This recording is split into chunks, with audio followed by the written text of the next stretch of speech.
நான் ஒரு அழகான மலர் மலர்ந்து பேசினுக்கிறேன், அப்படி வாசனையாக தூவுறேன், வண்ண ஜாலங்களாக காட்டுறேன், வித்தியாசமாக பேசுகிறேன், உனக்கு சிந்திக்க முடியாததெல்லாம் நான் சிந்திச்சு சொல்லுங்கிறேன். நீ வரலன்னா யார் தப்பு? என்னை சோதிச்சுக்கொன்னு சொல்கிறேன். எதனா தப்புன்னா இங்கே வந்து சத்சங்கத்தில் வந்து கேளு, இன்னும் சொல்கிறேன், வாய்ப்புகளை கொடுத்துக்கினே எவனா கொடுத்தான்னு சொல்லுன்றேன். நான் பின்னாடி ஏன்டா பேசுகிறீங்க, முன்னாடி வந்துடுன்றேன். நான் எனக்கு இன்னும் என் பின்னாடி கேள்வியோ அதை என்ன பண்ணலாம், நீங்கள் என் முன்னாடி வந்து கேட்கலாம். இப்போது சோதிக்கிறதுக்கு நான் எப்போ உனக்கு அலோவ் பண்ணுறேன்? எனக்கு என்ன தெரிஞ்சிச்சு, உன் பார்வைக்கு நான் தப்பாக இருந்தால் இந்த இடத்துல நான் தப்பாக தான் தெரியும் விட்டுருன்றேன். கட்டாயம் கிடையாது, இங்கே எது ஒன்றா கிடையாது, இங்கே எதுவுமே கட்டாயம் அவசியமானது ஒன்று இல்லை. அப்போ கடவுள் உன்னை சோதிக்க மாட்டார், உனக்கு முழு சுதந்திரம் கொடுத்துக்கிறாரு. நீ தான் அடிமையாயிட்ட. கடவுள் உன்னை எந்த விதத்துலையுமே உன்னை கட்டாயப்படுத்தவே இல்லை. நைட்ரஜன் பாம்பை போடுற அதிகாரம் கடவுள் உனக்கு கொடுத்துக்கிறாரு.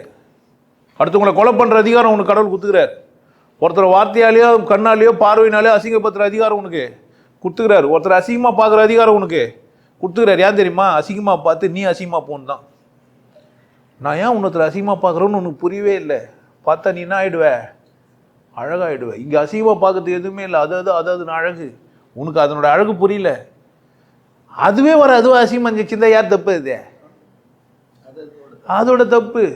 இங்கே அசிங்கமான உன்னை கடவுள் செய்யவே மாட்டார். மலம் கூட அழகு, அதுதான் சாணி பிடிச்சி கும்பிட்டான். சாணி ஏன் பிடிச்சி கும்பிட்றான்? மலமும் விசேஷம்னு சொல்கிறதுக்கு. நீங்கள் என்ன நினச்சிங்கிறீங்க? அதை கற்றுக்கல நீங்கள். சாணியை சாப்பிட்லாமா, சாணியில் குளிக்கலாமா? ஆமாம், சாணியில் போந்துட்டோம் நம்ம. சொன்னப்பட்ட விஷயத்தை எப்படி பண்ணல, நீ சோதித்து அறியவே இல்லை.